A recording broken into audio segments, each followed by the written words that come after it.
2020 या काळामध्ये जिल्ह्याचं किती नुकसान झालं आणि याला जबाबदार कोण आहे? आताच तुम्हाला आम्ही सांगितलं की 2020ला आता बघा हायकोर्टाचं सुप्रीम कोर्टाच्या ऑर्डर होऊन 259 कोटी रुपये, 2021 मध्ये 361 कोटी रुपये येणं बाकी आपल्याला पीक विमा, आणि 2022 मध्ये 450 कोटी रुपये, आणि पुन्हा केंद्र सरकारनं अवसान घातकी परिपत्रक ज्याचा लाभ कंपनीला झाला त्याच्यामुळं 900 कोटी रुपये 23ला, आणि 24ला 870 कोटी रुपये, असं 2840 कोटी रुपये इतकं रक्कम शेतकऱ्याला त्या ठिकाणी पीक विमा कंपनीकडनं मिळणं अद्यापपर्यंत प्रलंबित आहे.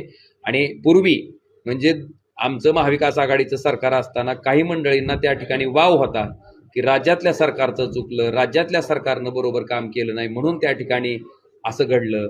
आता मात्र राज्यात केंद्रात त्यांचीच सत्ता आहे, त्यांचंच सरकार आहे. स्वतःला स्पेशलिस्ट म्हणून एजंटगिरी करणाऱ्या माणसांना आता ह्याचं मला वाटतं उत्तर द्यावं.